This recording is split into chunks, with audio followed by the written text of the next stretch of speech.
প্রিয় সপ্তম শ্রেণীর ছাত্রছাত্রী 2024-এর রায় মার্টিন প্রশ্ন বিচিত্রার তৃতীয় পর্যায়ক্রমিক মূল্যায়নে ভূগোলের 10 নম্বর স্কুলের সমস্ত প্রশ্নের উত্তরগুলো করে দিলাম।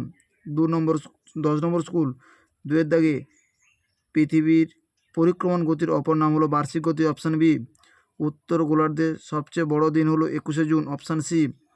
গ্রিনিচের প্রমাণ সময়ের সঙ্গে ভারতের প্রমাণ সময়ের পার্থক্য 5 ঘন্টা 30 মিনিট, অপশান বি। সমক্ষরেখাগুলির মধ্যে একমাত্র মহাবৃত্তটি হলো নিরক্ষরেখা, অপশান সি। বায়ু চাপ পরিমাপ করার যন্ত্রের নাম হলো ব্যারোমিটার, অপশান এ। বায়ু শীতল হলে বায়ুচাপ বাড়ে, অপশান বি। পৃথিবীর বৃহত্তম মালভূমির নাম হলো তিব্বত মালভূমি, অপশান বি। টেবিল ল্যান্ড বলা হয় মালভূমিকে, অপশান সি। ভারতের একটি আন্তঃবাহিনী নদীর নাম হলো লুনি, অপশান বি। উচ্চবায়ু নদীর কাজ হলো ক্ষয়, অপশান এ। মিনামাটা রোগ হয় পারদ দূষণে, অপশান ডি। আর্সেনিক দূষণের ফলে হয় ব্ল্যাকফুট, অপশান সি। মাটি দূষণের প্রধান উৎস হলো কঠিন বজ্র পদার্থ, অপশান সি। ভারতের ভোপাল গ্যাস দুর্ঘটনা ঘটেছিল 1984 সালে, অপশান বি। হাজার হ্রদের দেশ বলা হয় ফিনল্যান্ডকে, অপশান সি। ভূমধ্যসাগরের আলোস্তম্ভ বলা হয় স্ট্রমলিকে, অপশান ডি। 3-এর দাগে 366 দিনের বছরকে অধিবর্ষ বলে। মরুভূমির বালি বহুদূর উড়ে গিয়ে সঞ্চিত হয়ে তৈরি হয় লোয়েস সমভূমি। ইউরোপের বৃহত্তম হ্রদ হলো ল্যাডোগা, বাম স্তম্ভ ডান স্তম্ভ। জাপানের ফুজিয়ামা আগ্নেয় পর্বত।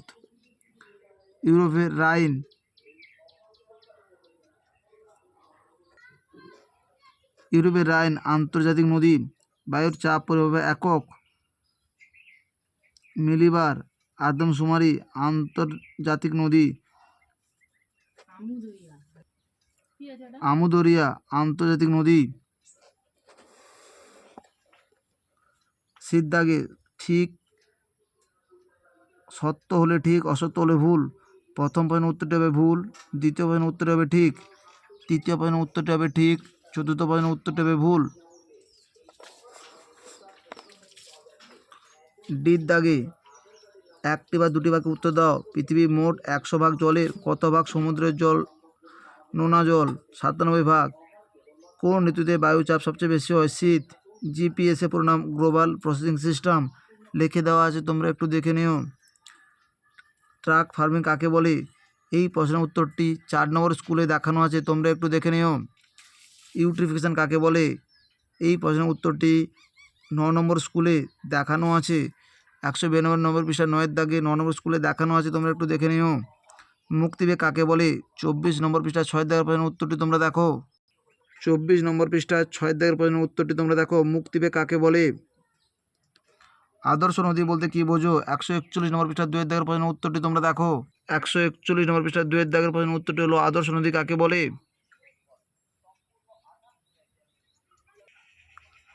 5-এর দাগে নিরক্ষরেখাকে বিষুবরেখা বলা হয় কেন? 44 নম্বর পৃষ্ঠা 14 দাগের প্রশ্নের উত্তরটি তোমরা দেখো। 44 নম্বর পৃষ্ঠা 14 দাগের প্রশ্নের উত্তরটি তোমরা দেখো।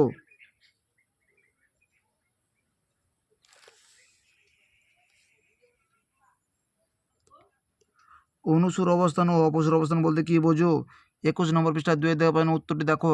এই প্রশ্নের উত্তরটা 8 নম্বর স্কুলে দেখানো আছে, তোমরা একটু দেখে নিও। জল দূষণ প্রতিরোধে একজন শিক্ষার্থী হিসেবে তুমি কি কি করতে পারো? 189 নম্বর পৃষ্ঠায় 9-এর দাগের প্রশ্নের উত্তরটি তোমরা দেখো। 189 নম্বর পৃষ্ঠায় 9-এর দাগের প্রশ্নের উত্তরটি তোমরা দেখো।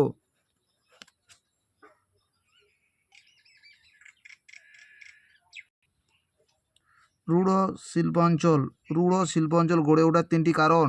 336 নম্বর পৃষ্ঠায় 1-এর দাগের প্রশ্নের উত্তরটি তোমরা দেখো। 336 নম্বর পৃষ্ঠায় 1-এর দাগের প্রশ্নের উত্তরটি তোমরা দেখো।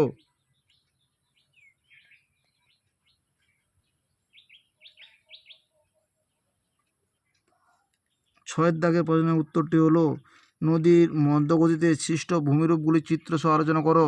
124 নম্বর পৃষ্ঠায় 4-এর দাগের প্রশ্নের উত্তরটি তোমরা দেখো। 124 নম্বর পৃষ্ঠায় 4-এর দাগের প্রশ্নের উত্তরটি তোমরা দেখো।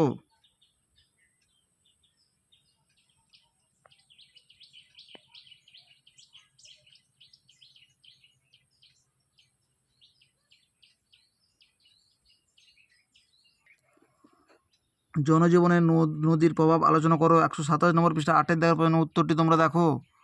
127 নম্বর পৃষ্ঠায় 8-এর দাগের প্রশ্নের উত্তরটি তোমরা দেখো।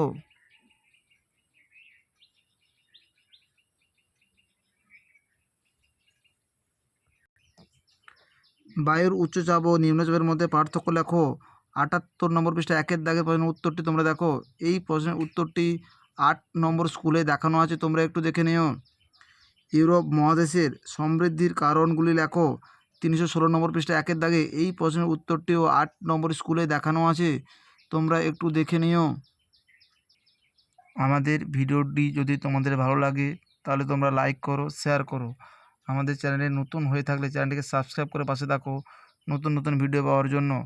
আমাদের চ্যানেলে তোমাদের সপ্তম শ্রেণীর ইতিহাসের সমস্ত স্কুলের অ্যান্সারগুলো করে দেওয়া আছে, তোমরা যদি না দেখে থাকো অবশ্যই দেখে নিও।